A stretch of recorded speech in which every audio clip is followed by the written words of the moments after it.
선지서 변론전거 60번째 시간입니다. 오늘은 말라기 3장 4장을 통하여 심판주를 영접할 신앙 준비에 대해서 변론을 해보도록 하겠습니다. 또 기념책과 일리야의 사명에 대해서 변론해 보도록 하겠습니다. 이 본장은 진노 아래 남은 자가 되려 할 때 마땅한 예비가 있어야 된다. 예비가 없이는 진노하는 날에 남을 수가 없고 제레미지를 영접할 수 없다는 것입니다. 그러면 무슨 일이 있느냐? 반드시 시련 중에 의로운 예비를 통하여 성결함을 받아야 된다. 원죄와 자범죄를 해결받는 깨끗함을 입는 성결함을 받아야만 그것이 된다는 겁니다. 그러면 어떻게 그런 일이 가능하겠느냐? 이 말씀 본문을 통하여 변론해 보도록 하겠습니다. 3장 1절입니다. 만군의 여호와의 노라 보라 내가 내 사들을 보내리니 그가 내 앞에서 길을 예배할 것이요 또 너희는 구하는 바 오려니 그 전에 이 말이니 곧 너희의 사모하는 언약의 사자가 임할 것이라. 하나님이 진멸에 남은 자가 되릴 때 마땅한 예비가 있어야 될 때 이게 하나님이 이제 여기서 오면 이제 주님이 오실 때 예배하는 자가 있다 이 말이죠. 그것은 보면 말씀의 성취를 보면 세례 요한이라고 볼 수가 있죠. 그럼 세례 요한은 예수님을 영접할 준비를 하기도 했지만은 재림의 주에 대해서도 언급을 조금 했죠. 그죠? 아름다운 열매를 맺지 못한 나무는 찍어버린다. 도끼가 이미 나무에 놓였다. 이런 말씀하셨죠. 이걸 봤을 때 이제 세례 요한은 초림의 주를 예비하는 그러한 사명자였다는 걸 우리가 분명히 알 수 있고 예수님도 복음서에서 증거를 했죠. 그런데 이제 엘리야 같은 종이 다시 나온다는 것이 이제 말라기 4장인데요. 이거는 다시 재림주를 영접할 때 말세 사명자가 나올 것을 보여준 겁니다. 말세 사명자가 나와서 주님이 오실 준비를 해야만 제 주님이 공중제를 할 수 있거든요. 오실 준비가 뭐냐? 그거는 원죄 자범죄를 해결해서 14만 4천 명의 변호성들을 일으키기 전에는 재림의 주가 오실 수가 없는 겁니다. 이 사실을 지금 아는 자가 없는 거죠. 그래서 이것이 완전히 재림의 주를 영접할 준비인데 이것이 이제 한국의 그 선지국가의 사명이 있는 것이고 그 사명을 할 때가 가깝다. 그 사명을 하는 기간이 바로 전선년만의 기간입니다. 그래서 전선년만의 기간에 들어갈 때가 아주 가깝다. 이렇게 볼 수가 있거든요. 그래서 그런 일을 할 때 그거를 이제 계시록 10장에서는 그 사명자를 하는 사명이 바로 뭐냐? 재림주를 영접하게 하려면은 작은 책을 들고 오른발은 바다를 밟고 왼발은 땅을 밟고 크게 외치는 역사다 그랬거든요. 그것이 바로 이제 10장 7절과 11절에 보면 모든 예언의 말씀을 다시 하는 사명이라고 하는 겁니다. 그래서 예언서를 다 변론하고 난 다음에는 그 변론대로 재림주를 영접할 종들이 나오고 심판에 멸망할 자들이 나온다. 알과 측면을 가른다는 얘기거든요. 그 일들을 하실 것을 여기 말씀을 한 겁니다. 그래서 이런 것이 2500년 내지 2700년대 쓰였던 예언사가 인간종말에 대한 일들을 말씀하신 거거든요. 그래서 초림의 주가 오실 것에 대한 예언은 아주 극히 적은 부분이거든요. 예언서 계시는 대부분 재림의 주의 역사를 뜻한 거거든요.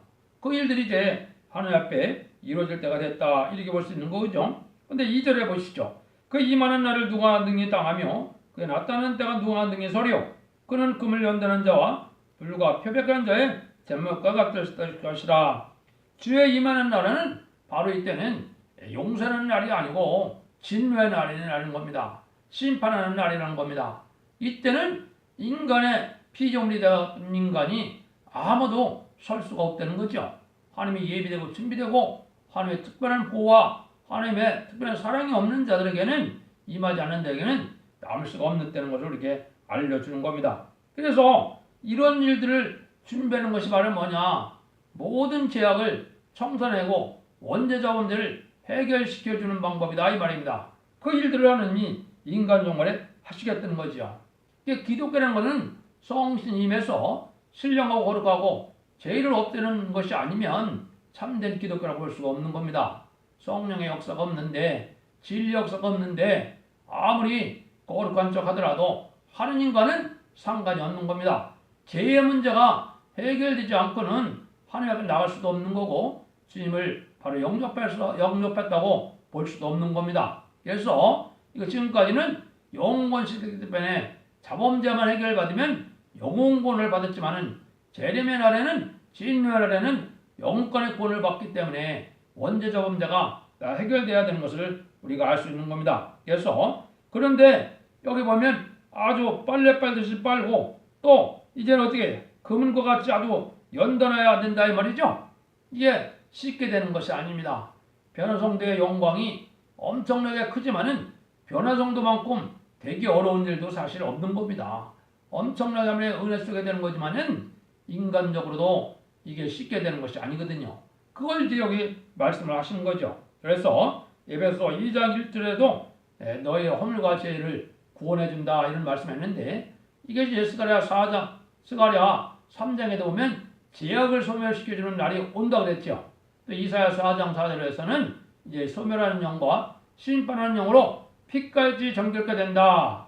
그래서 이거는 몸에까지 거룩하다 칭함을 받을 수 있도록 이 거룩한 몸이 되게 하는 역사가 정말의 역사입니다. 이 깨끗해지는 역사가 아니면 재림의 주를 맞이할 수가 없다 이 말입니다. 그런데 많은 진노에 오기 전에 시련과 연단 기간이 있다는 걸 우리에게 알려주는 것이죠. 그것이 3장 3절이거든요. 그가 은을 은전하여 깨끗한 자같이 앉아서 내 자손을 깨끗게 하되 금은같이 그들을 연단하니 그들이 의로운 죄물을 다 여호와께 드릴 것이라. 인간 육말이 되면은 말라기 1장에서는 제단의 부패가 와서 주님이 성전을 다졌으면 좋겠다 할 정도가 됐고 2장에서는 제사장이 부패가 돼서 하느님이 들었을 만한 종이 없다는 거죠. 그래서 똥을 발로 버리고 싶다는 말씀하셨죠. 이거는 진리의 역사를 바로 깨닫지 못하는 부패된 종교를 얘기한 겁니다. 기독교가만큼 부패됐던 거예요. 그러면은 그런 일들 아니면 그냥 두시면 아무도 심판의 날에 구원받을 수가 없기 때문에 3장에서는 의로운 제사를 의로운 예물을 드리게 한다 이 말입니다. 이것은 이제 참다운 예배를 통하여 하나님의 상달되는 호소와 예배를 드릴 수 있는 그런 새로운 제단이 나타난다 이 말입니다. 이것이 이제 예언된 것이 제단으로는 순금등되고 이제 예배로는 의로운 제의 첫대교의 역사고 종으로는 스가랴 3장과 6장에 그걸 순회종이라고 하는 겁니다. 14만 4천 명 전체가 순회종이지만은 이것은 먼저 나오는 성부종을 뜻할 때 그 말씀을 뜻한 거죠. 그래서 그런 것은 시련 중에 드리는 예배가 된다 이 말이죠. 왜 이렇게 시련을 많이 받을까요? 마귀 세력과 싸우고 격권 세력과 싸우고 억만마귀가 싸우는 역사 속에 이는 많은 어려움을 겪을 때 하나님 앞에 원방불평 없이 의로운 제사를 드리면 하나님 받을 만한 그런 제단을 만들어 주시겠다 이 말입니다. 이것을 이제 순금등대 제단의 역사다 그렇게 한 거 이것이 변화성도 역사라는 겁니다. 이거는 인간의 머릿속에서 나온 것이 아니고 예언이 성취되는 과정에 예언이 반드시 그렇게 되어 있다 이 말입니다. 순금등대 제단도 스가랴 4장 2절에 그것이 나와 있죠. 그것도 언제를 예표한 겁니까? 그것이 이스라엘 백성들이 바벨론 포로에서 완전히 성전이 황폐됐을 때 그거를 복구했을 때 그 제단이 순금등대 제단이라는 거거든요. 메시아가 오실 제단을 뜻했거든요. 그러면 이 호세아에는 뭘 뜻했겠습니까? 재림의 주가 오실 그 제단을 뜻한 겁니다. 이것이 하나님 앞에 선한 모략이 되는 겁니다. 그래서 시련 중에 의로운 제사를 드리면은 하나님이 기꺼이 받아서 내가 너희들 특별 소유로 삼아서 하나님 기념책에 기록해서 이게 변화성도가 된다. 히브리서 12장 23절에도 보면 하늘의 기독관 장자들의 총회와 교회가 있다 그랬거든요.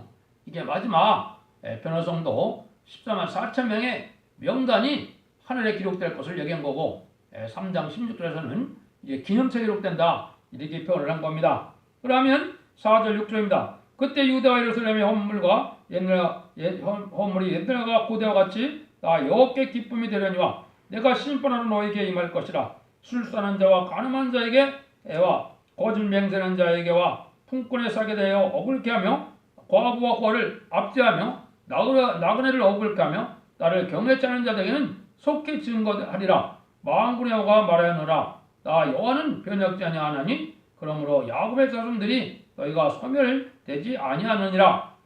심판의 날은 불의함을 용납할 수 없는 때인데 경건한 생활에서 의로운 제사를 드리는 실험 중에 드리는 제사가 상달되는 예배를 드려서 이것이 복받을 것이 되는데 이때는 이제 우상 숭배자나 여기에 보면 강박하고 억울하고 남을 억울케 하고 남에게 금과 자비를 베풀지 않은 자들은 다 멸망이 온다는 거죠. 지금은 불의한 자가 득세하는 시대에 온 겁니다. 이번 선거를 통해서 보면 참으로 공지가 돼서는 안 될 그런 인간들이 대거 당선이 됐죠. 이것은 하나님 보시기에 악한 자들입니다. 불의한 자들입니다. 심판의 대상자입니다. 멸망의 대상자입니다. 이런 자들은 하나님이 용서할 수 없다는 때가 바로 이런 때인 겁니다. 그래서 이럴 때는 아무리 다녀봐도 의로운 제사로 진리대로 순종하는 것이 없고 그래서 고민하다가 하나님의 인도를 받아서 이제 합당한 제단을 찾게 되고 합당한 종을 만나게 되는 것이 여러분이 하나님의 인도고 그게 복입니다. 그래서 의로운 제사는 제사 중에는 이제 지금으로 말하면 예배죠. 이 의로운 예배가 있고 회개하는 예배가 있고 감사하는 예배가 있고 또 의로운 예배가 있습니다. 그래서 항상 감사하는 마음이 없어서는 안 되고 또 회개가 먼저 따라야 될 것을 얘기했고 의로운 예배는 하나님의 진리가 바로 돼서 어려움이 올지라도 시련과 하나님이 주시는 시련과 연단 중에서도 하나님 앞에 경건한 예배를 드리는 그런 예배를 뜻했습니다. 이것이 회복되지 않으면 하나님의 역사가 진행될 수 없다는 겁니다. 7절 12절입니다.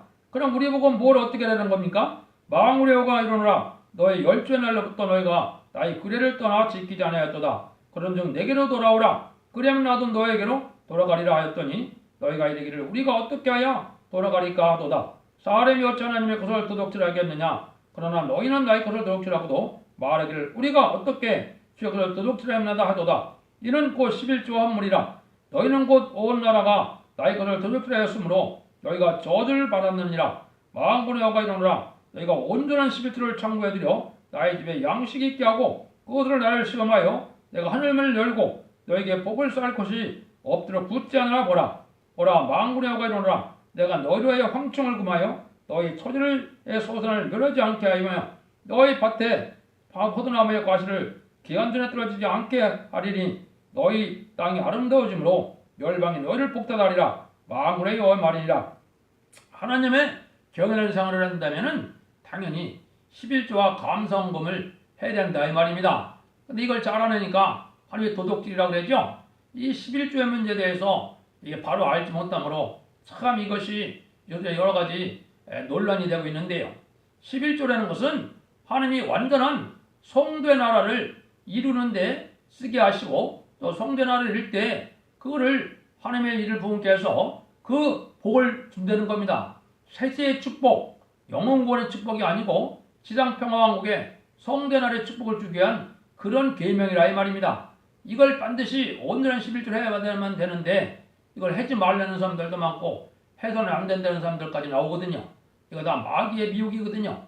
이거는 새시대의 복락을 누리고 변화승천할 변화성도가 되려면은 11조와 헌물은 감사헌금은 반드시 해야 되는 일입니다. 이것도 어디에 해야 되느냐? 왕국 건설을 해야 되고 또 이제는 다시 천년평화왕국을 이룰 수 있는 그 재단을 해야 의미가 있는 겁니다. 진리가 탈선된 곳에 11조가 흔들 것이 바르게 쓰이는 것이 아니고 하나님의 의를 이루는 일이 아니거든요. 여러분들이 이걸 잘 생각하셔야 됩니다. 그래서 오늘은 11조를 하되 하나님의 능력의 역사가 임하고 신앙의 종로가 돼서 말세 변화성대의 역사가 일어날 그 재단을 했던 것입니다.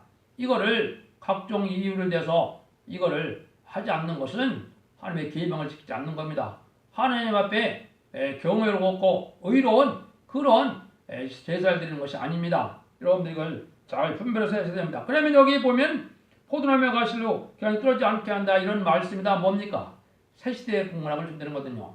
천년평화왕국이 에덴 동산이 복되어서 아무 부족함이 없는 그런 시대의 축복을 주기 위한 것이 11조라 이 말입니다. 그래서 11조는 하나님 앞에 감사하는 마음이 있고 하나님을 경외하는 마음이 있어야 되고 11조를 불의한 데 써서는 안 되니까 하나님의 올바른 의로운 집에 하나님의 역사할 제단을 뜻했죠. 또 소득의 현물로 이제 정확히 바치는 것이 필요하다 이렇게 볼 수가 있습니다. 그런 것을 하나님 앞에 인정받는 그런 일 중에 하나이기 때문에 아까 얘기했듯이 11조는 천년 왕국에 들어가기 위해서는 반드시 지켜야 할 그러한 계명이고 또 그것이 하나님의 축복을 약속한 일이다 이렇게 볼 수가 있습니다. 그래서 주의 일을 이렇게 감당케 하게 해서 또 8년간 전에 물과 양식이 공급되므로 남은 다 굶어 죽일 지경이 돼도 하나님의 놀라운 역사로 보험을 받는 그러한 은혜도 받게 되어 있는 것이 이 11조의 축복입니다. 이걸 알지 못하고 11조는 구약의 일이라고 이게 하서는 안 된다까지 말했는데 이건 참으로 잘못된 겁니다. 이 말라기는 지금 율법을 얘기하는 게 아닙니다. 이 예언서는 인간들의 마지막 법이고 이게 또 이 말라기는 또 마지막 예언서 아닙니까? 그 예언서를 마지막 말라기를 통하여 의로운 제사로 재림들을 영접할 수 있는 그런 신앙을 준비시키는 그 제단을 뜻했거든요. 그 제단이 아니면 재림들을 영접할 수가 없는 겁니다. 지금까지는 소매질 거를 영접하는 거기 때문에 교단과 교파가 상관이 없고 이단만 아니면 되었지만은 인간 영말에는 반드시 한 제단, 한 종을 중심으로 역사하는 것이 하나님의 예정된 섭리입니다. 이것이 숭범등대 제단이고 첫 대교회라는 것입니다. 이거는 예언이 그렇게 되어 있다 이 말입니다. 13절 15절입니다. 여호와가 이르노라 너희가 완악한 말로 나를 대적하고도 이르기를 우리가 무슨 말로 주를 대적하나이까 하나였나이까 하는도다. 이는 너희가 말하기를 하나님의 섬기는 것이 없더니 만군의 앞에 명령을 지키며 쓸빼가는 것이 무엇이 유익하리요. 지금 우리는 변한 자가 복되다 하며 악을 행하는 자가 장성하다 하며 하나님을 시험하는 자가 화를 메는다 하노라 함이니라. 지금 이런 세상이 됐죠. 교만한 자가 복되고 악을 행하는 자가 장성되고 잘되고 또 뭐랍니까? 하나님을 시험하는 자가 화를 면한다 이렇게 생각을 하고 있죠. 이게 잠시 잠깐입니다. 이게 악인과 죄인이 멸망할 때가 온 그런 때가 짖는 날인데 그날이 한국은 아주 임박한 것입니다. 그래서 악인이 번성하는 것을 부러워하지도 말고 이거를 우리가 정직하고 깨끗하게 구별된 삶을 살아가는 것이 이게 복이지. 지금 불의한 세상에서 이게 부경하는 고관대적을 지내는 것이 이게 복이 아닙니다. 특별히 공산당을 용납하는 것은 하나님 앞에 용서받지 못할 죄입니다. 이런 죄라는 것이 지금 협상주의인데 용공협상주의 WCC 이거는 용서받기 어려운 죄가 되는 겁니다. 그래서 친중 친북은 바로 공산당을 좋아하는 건데 이거는 범죄 중에 아주 중한 범죄가 되는 겁니다. 이걸 여러분이 잘 알아야 됩니다. 그다음에는 이제 우리가 어떻게 해야 하나님 앞에 이제 복받는 자가 되느냐 여러 군데 이제 주님도 말씀하셨죠. 그래서 마태복음 12장 50절에는 하나님의 뜻대로 행해야만 내 형제고 내 자매고 내 부모라 그랬죠. 그러니까 이것이 하나님 뜻에 합당하게 살아야 만들 것을 얘기했고 또 마태복음 14장 마태복음 19장 20절에는 하나님의 집에 합당한 자는 바로 누구라 그랬습니까? 하나님 주님을 위하여 자식이나 전토나 부모나 모든 걸 버린 자가 받게 된다 이 말이죠. 그 다음에 마태복음 10장 37절에는 이게 뭐라 했어요? 부모보다도 하나님을 더 사랑해야 되고 저 아들 딸보다 하나님을 더 사랑해야 되고 또 모든 세상의 재물보다도 하나님을 더 사랑하는 것이 있어야 된다고 그랬죠. 이것이 천년왕국에 들어갈 신앙을 말씀하신 겁니다. 마태복음 세 군데서나 이거를 주님이 강조를 했거든요. 그래서 나를 위하여 부모나 전토나 형제나 자매를 버린 자는 빼놓는다. 이거는 버렸다고 해서 완전히 이게 윤리도덕적으로 버린다는 그 뜻이 아니겠죠. 하나님을 더 소홀히 여기져서는 안 된다 이 말이거든요. 더 중요하게 하고 하나님 앞에 인정받을 신앙을 가져야 된다 이 말이거든요. 그래서 이런 것들이 하나님 앞에 의로운 자가 돼서 세세해 간다 이 말이죠. 그때 이제 하나님이 뭘 하시느냐 16절에 나와 있죠. 그때 여호와를 경외하는 자들의 피치의 말함에 여호와께서 그것을 분명히 들으시고 여호와를 경외하는 자와 그 이름을 존중히 생각하는 자를 위하여 여호와 앞에 기념책에 기록하셨느니라. 진노 날에 심판된 남은 자가 될 때 여기에 기록하는 책이 따로 있다는 거죠. 하나님을 존중히 열고 하나님을 만우려서 함부로 말을 하고 하나님을 멸시하고 경외히 여기는 것은 아주 큰 범죄입니다. 주님께서도 뭐라 했어요? 심판날에 아무리 무익한 말을 할지라도 그 심판하는 날은 그걸 신문하게 된다 이 말이죠. 그래서 지금은 말 한마디도 하나님의 영광을 생각하고 하나님을 영어롭게 하고자 하는 마음이 있어야 되는데 아주 함부로 말을 하거든요. 이런 자들은 다 심판받게 되고 기념적으로 기록되지 못한다 이 말입니다. 그래서 이들은 아들의 명분을 얻어서 이제는 상속받을 특별한 소유가 돼서 이제는 세세 왕권의 축복을 받을 정도를 뜻한 겁니다. 이것이 이제 하나님이 약속한 거거든요. 그래서 아까 말씀드린 것처럼 11장 23절에 보면 여기에 뭐라 그랬냐? 너희가 이룬 것은 시온산과 살게시 하나님의 도성인 하늘의 예루살렘과 천만 전사와 하늘에 있던 장들의 총회와 교회 만민의 심판자인 하느님과 및 온전케 된 의인의 영들과 세언에게 중보이신 예수와 및 아벨이 표보다 더 낫게 말하는 뿌림핀이라 이랬죠. 그래서 하나님이 특별한 소유들은 바로 이게 변화성천할 변화성도를 뜻했다고 볼 수 있는 겁니다. 17절 18절입니다. 만군의 여호와가 이르노라 내가 나의 정한 날에 그들로 나의 특별한 소유를 삼을 것이요 또 그들함이 자기를 섬기는 아들을 아낀같이 내가 그들을 아끼리니 그때 너희가 들어와서 의인과 악인이며 섬기는 자와 섬기지 아니한 자를 분별하리라. 이거는 심판의 권세를 받게 되는 거죠. 그래서 의인과 악인을 이제 죄인과 의인을 구별하는 때가 온다 이 말입니다. 이것이 심판날에 역사할 일인데 이제는 이 변호사들은 심판의 권세까지 받는 거거든요. 살릴 능력도 있지만은 심판의 권세에서 마귀 권세를 능히 이길 수 있는 권세를 받은 단체를 뜻했거든요. 그래서 이것을 세세왕권을 축복하는데 공중 권세를 용마귀를 이길 수 있는 이러한 신앙의 단체가 되는 거죠. 그럴 때 이제 어떤 날이 오느냐? 사정처럼 이런 날이 온다는 겁니다. 만군의 여호와가 이르노라 보라 극렬한 풀무불 같은 날이 이르리니 경하는 자와 악을 행하는 자와 다 초계 같을 것이라. 그 이르는 날이 그들을 살라 그 뿌리와 가지를 남기지 않을 것이로되 내 이름을 경외하는 너에게는 의로내가 떠올려서 치료하는 광선을 바르니 너희가 나가서 예언간에 나온 송아지가 짖으리라. 또 너희가 악인을 밟을 것이니 그들이 나의 정한 날에 너희 발바닥에 밑에 재와 같으리라. 만군의 말이니라. 이제 극렬한 풀무불 같은 날이 온다 그랬죠. 이거는 인간 동안에 이제 핵무기 전쟁이 있을 걸 뜻했는데 아마겟돈 때 이것이 일어나죠. 이것이 이제 이사야 33장 11절 12절에 보면 너희 호흡이 불이요 민족들은 불에 굽는 햇불 같다 이렇게 예언해 놓으셨거든요. 이런 때가 온다 이 말입니다. 이럴 때 악인들은 다 이게 교만한 자 악인들은 다 멸망한다는 거죠. 교만한 자는 누굽니까? 하나님이 없다는 자들이 최고 교만한 자죠. 하나님을 의식하지도 않고 하나님을 두려워하지도 않고 말씀을 두려워하지도 않고 존중하지도 않는 이런 자들이 교만한 자들 이것이 다 멸망이 온다 이 말입니다. 지금까지는 죄인을 불러오신 예수님의 역사였지만은 죄를 주는 악인과 죄인을 멸망시키고 의인에게는 선인에게는 상을 주러 오신 거거든요. 그런 날이 온다 이 말입니다. 그래서 완전히 가족 전멸, 가족 축복 이걸 얘기하는 겁니다. 그래서 악인들은 가족 전멸이 되고 의인들은 가족적인 축복이 된다. 이걸 지금 여기 말씀하신 거거든요. 그래서 이제 소야가 예언가에 나온 송아지 같이 아주 기뻐 뛴다는 거죠. 근데 악인들은 다 발바닥에 같이 짓밟힌다는 거죠. 이 결국은 아마겟돈 정령 때 누가 이겼습니까? 주님과 더불어 14만 4천 명의 변호공대 백마탄 군대가 이기게 돼 있죠. 이것이 인간원의 마지막 역사고 이 역사를 하기 위하여 재림주를 영접하게 하는 그런 재단의 역사가 인류와 같은 종이라는 것을 말씀을 하는 겁니다. 이때가 바로 이제 지금 이 시대에 아주 가까웠다 이렇게 볼 수가 있거든요. 그래서 여러분들이 이제 마지막으로 하나님이 뭐를 강조하느냐 4절 6절입니다.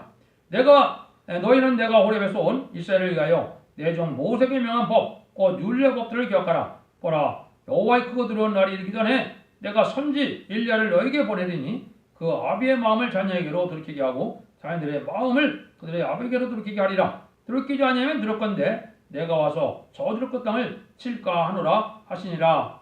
이런 심판날에 오기 전에 이제 회개 운동이 있는데 이건 엘리야 같은 종이 나타난다는 거죠. 이것은 죽음을 맛보지 않고 변화성천할 변화성도들을 뜻했는데요. 이거는 다시의 사명을 갖고 이제는 왕국권들의 변론권들을 갖고 나타나는 종의 단체를 뜻했거든요. 이것이 제레미를 영접할 이러한 사명자가 된 거죠. 마태복음 17장에 보면 예수님이 변화성도의 변화산상에 올라갔을 때 모세와 엘리야가 나타났거든요. 모세는 이제 부활 순교자들의 부활 성도를 대표했고요. 엘리야는 죽지 않고 변화하신 그날 말세 사명자를 예표한 거거든요. 그래서 그런 일들이 재림이 오실 때 역사할 것을 들렸는데 그런 날들이 이제 곧 오게 된다 이 말이거든요. 이것이 정한 때인데 지금은 여러분들